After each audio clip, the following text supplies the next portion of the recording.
staying in the scope of practice, I think, is a big one. So try not to use Google, YouTube videos as your learning platform. Welcome to this week's episode of Beauty Babble. Today, we're talking about the most common mistakes made by new estheticians. Hi, Suzanne. Hi, Doreen. How are you today? I'm very well, thank you. How are you? I'm good. I'm looking forward to today's topic. This is Well, a big discussion. it is. And you and I are, it's been a while since we've been new estheticians. However, I think that this is an important topic to cover because these are things I wish I had known when I was a new esthetician. Yeah, exactly. And I mean, from when I became, like when I started in this industry, when you did to today, things have changed a lot too. But ironically, I think the mistakes are still kind of the same, right? Some mistakes are universal. I think so. Yeah, so even it's not, and none of this is about being right or wrong. It just is a consideration to think about. It's not saying that that this falls for you as the person, the listener right now. It's just keep in mind these are thoughts that you should think about. Or as a spa owner, and maybe you have staff, you're hiring new estheticians, you're thinking about going into the industry. What are some common things? So these are things that people have actually come up with and said, or they've come here, or even over the years, I remember too. But if we look at the last year, people commenting and sharing with us when they either over the phone or an email or coming in person to us here at Beauty Cult. It's ironic that it's still kind of the same things. It could just be in a bigger scale now. But the idea is still there, I think. Yeah, for sure. Why don't you kick us off with number one? I think number one is jumping into your own business too fast. Now, hear me out on this. Okay. I'm not saying, because I mean, everyone's doing it. There's different degrees to how to do this. Now, if you are becoming a lash technician, I think that's pretty feasible because you're focusing on one service. When you jump into this and you're going to do everything that you've been trained on, the biggest thing is the skill set. You have a lot of things to keep learning about. If you're focused on one service, then I think, you know what, you could probably do this and, fumble a little here and there, learn and grow from it. But the big thing is think about what you're going to do. So if that's your goal, you're going to be the lash tech. I'm just picking one. And so think about how does that look to invest in your business? That's my things. Like, how are you going to start this right away? Like, think about the investment side of it. And the other thing that I look at is the skill level. From a lot of lash techs that I've talked to, they said it was a good year of just doing lashes where they really had their skill set. That's a year, and they only focused on one service. So imagine if you're an esthetician and you do waxing and facials and pedicures and lashes and makeup, and like you keep going on, and you're sharing your skill set and everything, but it's a slower process. It's a slower progress because there's so much to learn. And the base of schooling is just a base level. It's kind of a intro to the fundamentals, but you still haven't even started the fundamentals of it all. You know what I mean? Like, Absolutely. I think they have to consider and be patient and don't go in thinking you know it all because you just got certified. I'm not saying that you're not capable, but it's probably going to take you a little longer. You're going to learn what to do, not to do. You're going to learn how to deal with your clients. If you're doing it out of your home, you're going to see the challenges of doing it from your home, giving out your cell phone number, people calling you at 9 o'clock looking for an appointment and not knowing why you're not texting back. Like setting your boundaries and all these things just to consider with it, right? But I think one thing I wanted to say with that, if you are going to go on your own, and kudos to you for having the courage to do it, because not everyone has that, which is awesome. I think it's just amazing that people have the confidence to do it or willing to try it, at least is good. But remember one thing, you're representing this industry, and just because you saw after your lash tech certificate, you went online and saw how to do lash lift next. Please make sure you're still doing the right process and getting certified. If you're in different parts of the US, there's state laws and licensing you have to oblige by. Staying in the scope of practice, I think, is a big one. So try not to use Google, YouTube videos as your learning platform. Still find that representation of your certificates and try to help. Like I know people who have taught themselves permanent makeup through YouTube videos, and I they have think clients. they can serve as a really great research method, is to look Yeah. and see, is this a service I would like to offer? What does it entail? Can I see myself doing it? But I agree with you that they definitely need to know the theory, first of all, Mm-hmm. involved with every service, and then actually get certified in how to do it. I think Mm-hmm. this reminds me of a conversation we had in a previous episode with Maylene, who was a new esthetician. And Right. there was some things that she didn't realize until experiencing them with clients. And so, if you give yourself that time to get a little bit more experience before going out on your own, then you'll learn a lot more. You learn so much Mm-hmm. more when you're out of school. You learn a ton in school, but the doing Mm-hmm. really opens you up to a whole And new every day. world of Yeah. lessons. Mm-hmm. And I think the dealing with your clients, that communication, the relationship building, that's something you need to learn. And I don't think that you have enough time to do that in school. Yeah, no, no, because most Yeah, of the time in school, how many times you're actually getting a repeat client, exactly. Yeah. right? So yeah, no, that's very true. Yeah, I remember that conversation. It was a great conversation with you. Hmm. It was. All Another right, thing I that's think, great. yeah, another one, which I know you have more to say on this one, but um, is comparing yourself to the successful people on social media. Mm, When you get yes. out there and you're wondering why you don't have the followers, why you don't, I don't know, or you're new at doing these kind of posts, you're not sure even how to begin to do it. And I think um, people start showcasing their service and forget that social media is really about you, the face behind the service.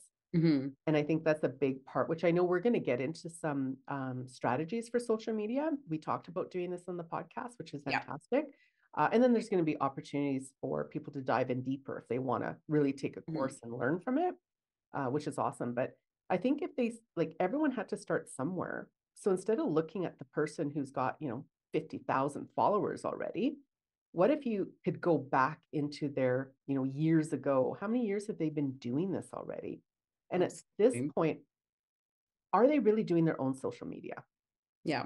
Right? Is there someone filming for them doing it? Are they still doing it themselves? Maybe, yeah. Give them kudos. It's a lot of work. I know we've been trying to set up another chat with one of the lash techs that we know very well. And she's had some really interesting things to say about it. And there's a Mm. lot of work behind it. It's not just, we have seen some really great strategies that people have done. And you and I have seen some that, what are they doing?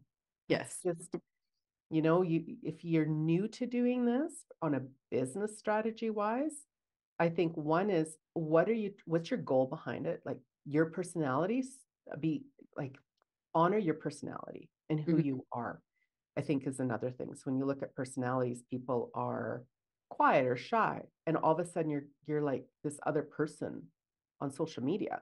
Well, you need to represent that person in the treatment room. So I, you yeah. have to make sure you're honoring who you are in the social media side. And there's some people that's who they are. Like the stuff that some people say and do on social media actually kind of blows my mind, because I came from the time where it was very conservative and proper and not Hmm. talking about their weekend, and or sharing what went on in the salon, and everybody's, it's an open concept place and they're all talking about, what went on. And then you get someone, let's say like myself, coming into a place like that, I wouldn't be comfortable with that. Yeah. Right? So it's just, everyone's different. I have friends that love that and they think it's funny and hilarious to listen to their lifestyles, we'll say, and they share it, staff and clients, but that's that environment, right? Hmm. So I think people have to really look at when you're comparing yourself on social media, who are Yeah. you bringing out on this platform? And they got to get to know you.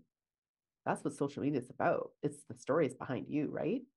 Totally. I think a main thing that gets missed when it comes to social media and the unrealistic expectations some people may have is I'm going to start social media and then I'm going to start selling or I'm going to start getting new clients. But really, social media is about building relationships and creating community.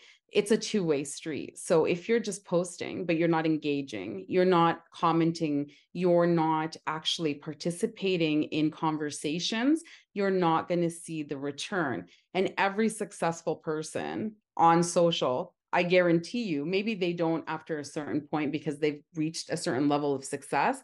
But in Right. order to reach that level of success, you really need to invest a lot of time and energy into the engaging. Mm-hmm. Don't post and hope that that will be enough because it's really about posting and talking and sharing. And you touched on the private life versus I really think that when you create a professional, like your social media for your aesthetic business, really keep everything aligned with the goal of why you created it. If you're talking about something, it doesn't always have to be about aesthetics or a service, but you don't want to veer too much off topic because that's what people will go to you for is the thing that you're known for. So your niche, whatever that may be. Exactly. So I Yeah. think you have to remain in your area and just if you wouldn't say it to a client in a treatment room, don't say it on social media. That's fair. That's a good statement. Just remember that, right? Yeah, Yeah, for sure. What else was there? Oh, most common mistake, and there's no particular order with any of these things, is that's right. okay, you're starting out in the industry and you've got one client booked in the morning. So you have all the time in the world. You don't stick to the booking time. This Mhm. is going to crash and burn you because if the first few times I came to see you and that pedicure took 2 hours and now you're banging it out in an hour, I'm like, wow, look at her flying through this now. Yeah. It will be a negative effect on your clients. So stick to the protocols that you set up with the time frame. Now, like for example, waxing, lashes, like it will vary a little bit with each person. Understandable. Might take a little longer, but you need to vocalize that and tell them, you know what, typically my pedicures are an hour and 15 to an hour and a half. Give them a range. Just really Yes. depends how much work I'm doing. So make sure you have that protocol in there and stick to it. If you finish the service and say, okay, we're all done, did you want to have a cup of tea and sit for a minute? But we're all done. Do you know what I mean? Like you Yeah. have to tell them it's final. I've done this. I did this in my spa many times. And the staff knew this. If there was a private room available, because each room was kind of set up in a way that they could sit in the Mhm. room. But we had a back area where there was a nice quiet area that they could sit in, and we'd remove them, like take them, walk them down to that other place and say, why don't you sit here and have yourself a tea? I need to clean up and get ready for the next client. That doesn't mean they need to know that your not client isn't coming for another 2 hours. Right. You just need to be set up and ready to go because you could get a walk in. You could get it Yeah. last minute. And if you're working in an environment with other people in the industry, maybe there's crossover. Your hairstylist just found out her client wants a brow wax, Mhm. right? It's just you always want to be prepared for that. Don't go over your booking time. I agree. And I think if you're working for somebody else, they're not going to like you going over your booking time, especially as a new esthetician. Like if you're working by the hour or whatever it may be, I Mhm. think that there's an expectation to stick to the times that you are booked for that client. And then when you're not booked, then you can, do laundry or set up for your next client. There's lots to be Lots done. to do. Yeah. So, um, The other yeah, thing on that note is that you could be in the treatment room if you're working somewhere else and be booked already. absolutely. That's right. And You don't that's know it. happened. And I've Mhm. said, what's going on? Yeah. I knew they were doing a pedicure and paraffin was on, and it's like, hey, TikTok. Mhm. What's going Absolutely. on? What are you doing? It's like, oh, I didn't have anybody. It's like, well, you do now. Oh, I Mhm. can't. Oh, yes, you can. Yeah. Yeah. Because and it's like I said, one of the things is sticking to protocols. Yeah. And consistency. Like that And client comes it's to see another so esthetician and they're sticking absolutely to time, they're going to feel some sort of way about it. So right. Or you nobody have wins if you don't stick to your booking time. that's right. I mean, there's so many scenarios with that. I think people can understand. Like, I go get a pedicure from somebody, we'll say Terry, and I think she's amazing, did a wonderful job. And it's like, oh my gosh, she took her time. It was amazing. And then 2 months later, you decide to go during to Mhm. Terry, and you see, oh yeah, I would like her. I heard she's really good. And she bangs you out in that hour. And you're like, well, she rushed through mine. Right. It's Exactly. you just don't know how that's going to fall back on you. So I think it's really important that they understand the why behind the booking time is so important. Yeah. I Kind of love adding into that side of it is overpromising, that. Hmm. the false claims almost. I like to say, you're in the treatment room and you bluntly say, I can take care of that pigmentation for you, that hyperpigmentation. Hmm. I can take care of that ingrown toe for you. First off, is that in your scope of practice? Should you Hmm. be doing it? Is a big one. And I think the other thing is that be okay to refer out, be okay and confident to say, you know what, that hyperpigmentation, I know Doreen, she does an amazing job with that. I think you should see her because she has a lot of experience with this. I'm a little newer to this game. Hmm. Like I'm learning and going, but I think her expertise would serve you better, or a dermatologist Absolutely. because of Yeah. something, right? Like, it's like be okay to that, and your clients are going to respect you for it. Think And it's it's okay to not know as well and to let your client know that, you know, mhm. you don't really know. I remember a scenario. There was a secret shopper. So I love I don't know scenarios. if they do this anymore. It wasn't for me, but it was a new esthetician that got hired at the spa that I was working at. And I guess she had a secret shopper and she had recommended a specific treatment to what she thought was hyperpigmentation, but it wasn't. It was, is it melasma? Melasma, yeah. Right, which you couldn't treat in the specific, I can't remember what the specifics were. I think Oh, she it makes recommended sense. Different protocol on how to treat the different different protocol on types how of to treat it. pigmentation. That's right. Yeah. Mhm. So she had recommended the wrong protocol. And the person that was the secret shopper was an esthetician. And so not only did she know that was the wrong protocol, then with the feedback given to the owner's manager, it was in that case, you're not qualified to diagnose as an esthetician. And as a new esthetician, you might not be able to recognize the difference. So That's right. Yeah, for sure. And if you are working on your own, make sure you have some people around you, mentors or instructors that you could talk with again if you took the course. Are they reachable, right? Or is your educator of the product line you're working with, can they help you?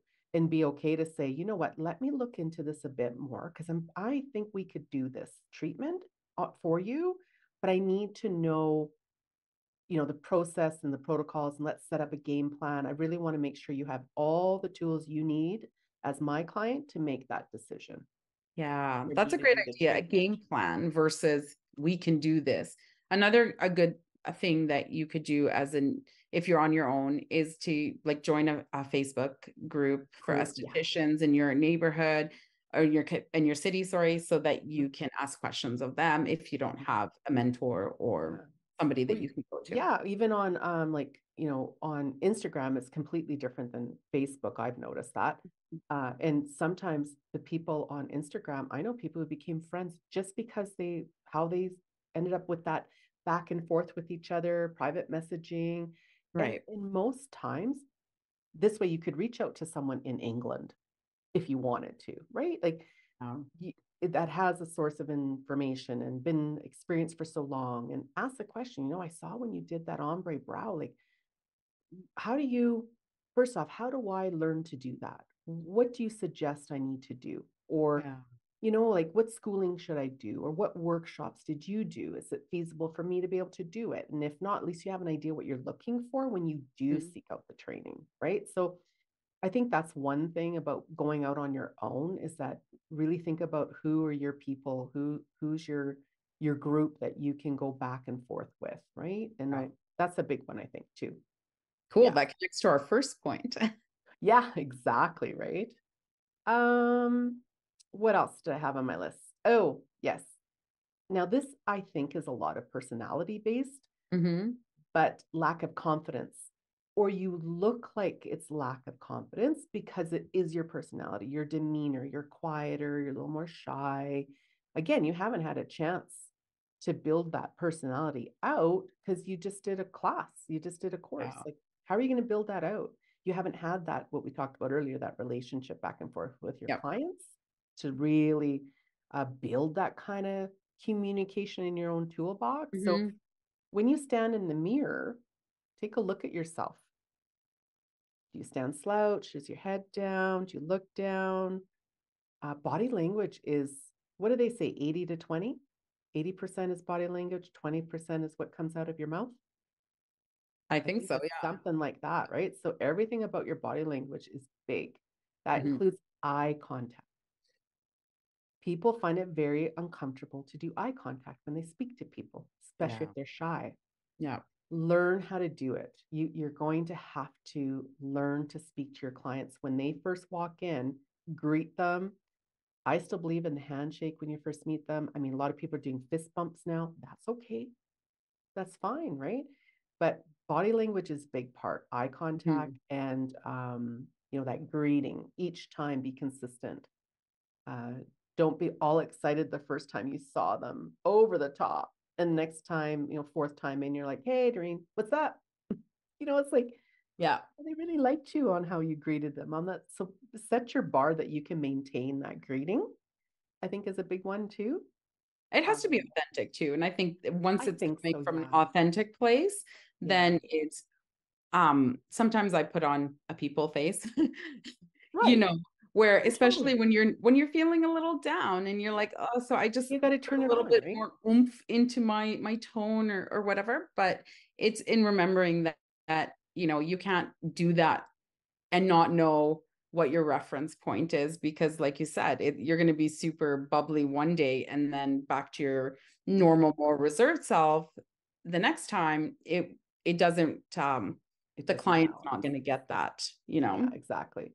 I I think. remember that with some staff that, and I knew that they were being genuine. That's just was their personality, right? They were way up there in Yeah. energy. And I talked to them and I said, I think, you know what? Know your clients first as well. Should you give them all of you Mhm. that very first meeting, or does that come with time, right? Because some people have big personalities, and some people are like, whoa, she's way too much for me Yeah. off that first meeting. And you could be the best esthetician, a wonderful person, authentic, unique, but yet, trusting and loyal, and you represent well. But you could just, that first 2 minutes, it's not even 2 minutes actually. Judgment's done within, what do they say, 20 seconds? Mhm. It's Yeah. fast. So, But I think that is a big part of it. But part of building your clientele is you end up building clientele that you connect with. You correct. can, I don't know if this is a popular point of view, but I always saw myself a little bit as a chameleon. Like I did, lean one way or another depending on my client. Like if I had an older client, I might be a little bit quiet. Like I have a very loud voice and all that. So, I might reel it in a little bit, not be Yeah, as excited.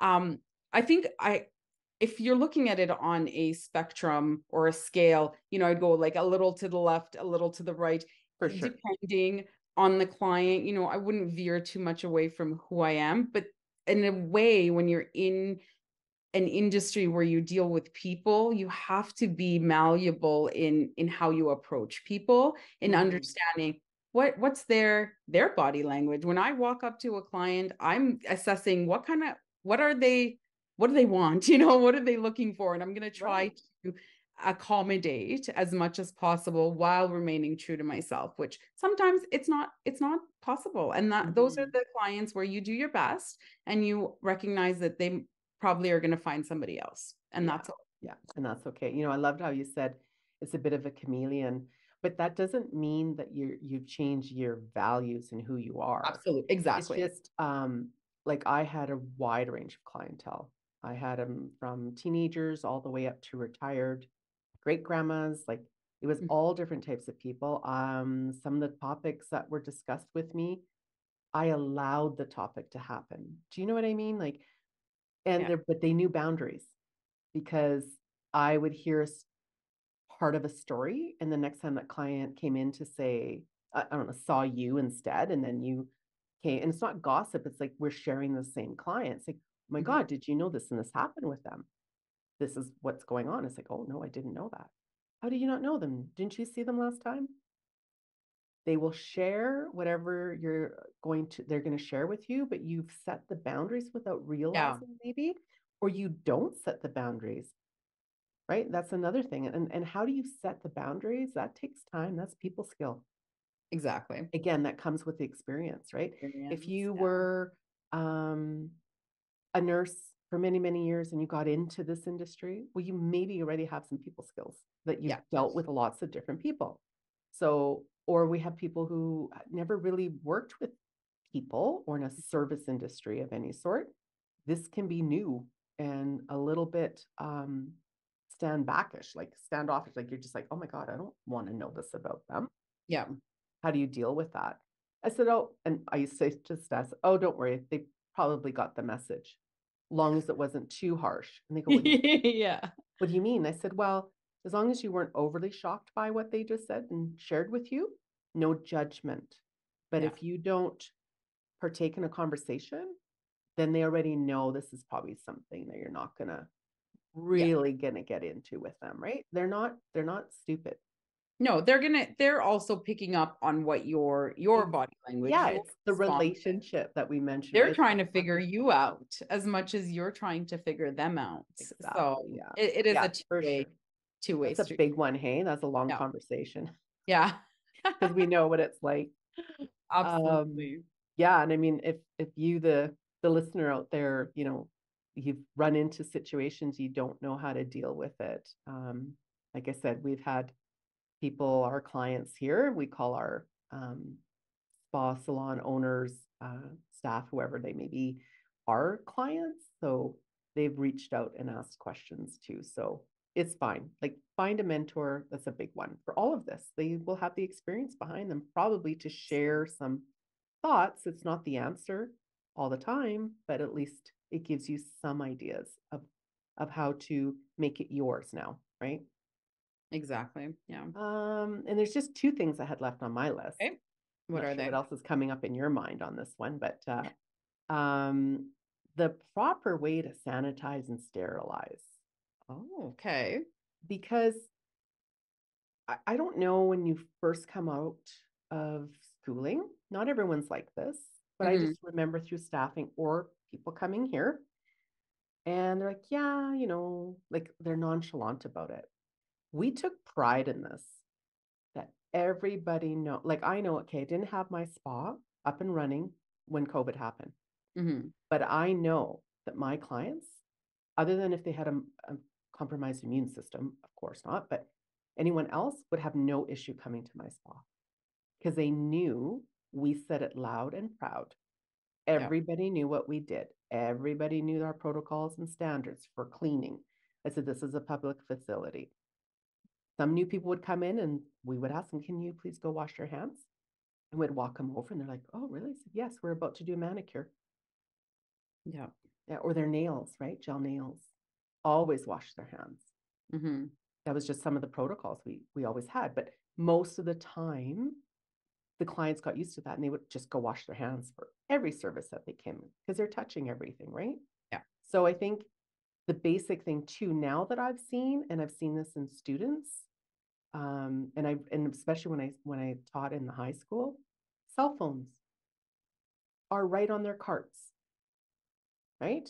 And I'm sure you, as an esthetician, not you, Dream, but you out there, the listener, Yes. where's your cell phone, and do you touch it throughout your treatment? It's like touching money. It exactly right. It can be So really gross. I know that you might have to, because I don't know, maybe that's where you do your notes for your clients on your booking system. But then I would verbally say, okay, so I just need to check the protocols on this that I had for you from last time, and you're looking. And if you have a sink right there, so I'm just going to wash my hands first. Yeah. Right? Say it. You sneeze, go wash your hands. Mhm. And the reason I say washing hands is because, yeah, you can have a hand sanitizer like station set up and you can do that. But if I'm touching face and skin, I don't want that solution on their face. Yeah. So put on some gloves then, some fresh gloves if you need to. Like I still to this day, when I deal with clients, and I say I like to cleanse with my bare hands because it gives me a chance to touch your skin. I can feel your skin, any bumps, the thickness, the texture, the elasticity, the whatever it may be, right? The tension that they're holding in their face. Like, Yeah. there's a lot of reasons why I do it to start. And then after I'm all done, I do my analysis of the skin. And then I say, okay, just give me a moment. I just got to dry my hands really well because I'm going to put some gloves on because I'm moving on to your microneedling now. Mhm. And I say it. And that client was, and she wouldn't go to very many people before because of the sanitization, sterilization. So just be consistent. That's Yeah. what we I talked like it. about I like before. you saying that, saying it, the verbalizing it. That's really good because actually I know me because I'm a little bit of a germaphobe. I'm watching. I'm keeping it. I might not say anything sometimes, but I'm wondering and I'm watching. So you never know if your clients are wondering, and verbalizing it lets them, takes the question and the wondering completely out of it. And Yeah. you set that standard for yourself and your treatments. Mhm. That's my Mhm. favorite tip. Yeah. And if you're the owner and that's who you are, and I caught on to this a long time ago that most people are actually very interested in this. They they just never thought really about to ask it because they were shy. Yeah. And I'd be like, no, you ask. Get out there and ask. And you're gonna go somewhere else to get your nails done. I'm okay with that. Just be safe. Yes. What are they doing? How do they treat you? And if they don't do that, you wash your hands really good when you leave. Or whatever it may be. It's no different when you go to the grocery store and you come home and wash your hands. Like Yeah. people never thought about these things beforehand, but this was always something big for me. Like if you've been taught the possibilities of what can be on a doorknob to a handle to a chair to a what your device is, whatever it may be, you'll probably be washing your hands more often Or and be never proud leave of your that. house. Yeah, right. So that's another one. And like I said, educate your clients on the protocol, even if it's just you yourself and I, right? Like you're Yeah. your own person. Um, they're coming, especially in your home, right? Like if they're coming to your home, I would have them, there's the washroom, please. That's the protocols here. Please wash your hands before we Yeah. begin. Because you're now having public come into your home, right? Oh, for But sure. no different than your place. I say home because a lot of people are doing this on their own, starting Mhm. out this because they're stay-at-home moms and they want something to do while they're raising their kids. And that's Yeah, why I kind of said home. So of course you want to protect your kids and your for family, sure. right? Yeah. But yeah, yeah. And the last one here is, well, do you have a license and are you staying in your scope of practice? But on the other side of that, do you have insurance and liability insurance? Okay. A lot of people don't realize they need to have it. Like you're protecting yourself, you're protecting your assets. Things happen. Like this person could be coming onto the bed and slip and fall off of your waxing table, Hmm. your lash table, they come in, they trip and fall all on their own. Like there was nothing around there, but they did it. You could be sued. Yeah. It That's a happens really on good your one, practice. actually. I think that's one that people don't might not think about right away or only think about it when they really end up needing it. Something goes wrong and they go, uh-oh, Yeah. uh-oh, I wonder if I'm going to Learning the continue. hard way. Yeah. And then they run out to try to get insurance at that point in time. Yeah. So I think it's a big one. You need to protect yourself Mm-hmm. and your assets, which, and you might, I had 1%. I don't have any assets. It doesn't matter, Yeah. right? You don't want that. You don't want to go through the legalities of it. How can you afford it? You're going to need a lawyer, Yeah. right? So, you, whereas your insurance will help with that side of it, ask them questions. Nothing wrong saying, walk me through the protocols of something happens in my spa. What happens to Yeah. me? Tell me the steps. No difference than your home insurance. And you get a water, I don't know, sewer backup. Most people find out what happens when their sewer backs up and how insurance works when it happens. Yeah. And had no idea that's how it went down, right? So, yeah, For sure. that was my big list of things. I don't know if I have anything else. Oh, I do. I have one more. Okay. Sorry. Oh, that's good. The touch. Okay. Start out as an esthetician, and I will say when you have to touch skin. So if they have, clothes on or something, I think people are a little more comfortable. But when you have to Mm-hmm. touch clients' legs, take their leg and ask them to open up their leg nice and wide so you can do that bikini, Mm-hmm. right? Or facial. You have this fluffy touch to you, like you're scared to touch them. And you maybe don't, you're just trying to be really gentle. It could be that. But it comes across like you don't really want to touch them. Yeah. So be mindful. Don't be afraid to touch. So if it's a facial, the first thing after I've washed my hands is I touch their face. I touch their shoulder, then I go to the side of the face, and then I start working the head. So I go back and forth, right? If it's a waxing client, I start down at their feet and then slowly work my way up. I don't go right into the Yeah. bikini, even if it's just a bikini wax. Even if it's a Brazilian, I still touch somewhere else to make them comfortable. Right. And I think you have to really, without being too aggressive, I've had that where they don't understand the difference of touch. So if you're not a person that really gets that idea, then work with your family and try it out, or friends, or you might have client friends, right? Like, Mm-hmm. can I ask you a question? How's my touch? And ask throughout the process, right? It's like, well, you're getting really light about that. It's kind of creepy. Like you are doing my bikini. I think another thing that would be good, especially for like we're talking about new estheticians, a Mm-hmm. lot of times the experience you have receiving treatments is by other students. And so it's a similar touch where it's not that confident knowing what you're how to touch. I think they need to go get treatments by seasoned estheticians and more than one because everybody has a different, Yes, style and feel and so true. understanding what you like and how you would like to then give your services. Mm-hmm. That's one of the things that I implement when I'm teaching or coaching anybody is that I literally put my hand on their hand, right? Mhm. And if they're doing the service, because it's a training aspect, training session. It Right. doesn't matter if it's an advanced treatment, a seasoned esthetician, or someone brand new taking program, right? I still will go in and say, I don't know what it is. By watching, I can tell Mhm. how their hands placements are, or it's in the wrong place because they don't even know where to place the hand. Like there's the training. I was fortunate enough to have the amount of training that I had because we were taught hand placement.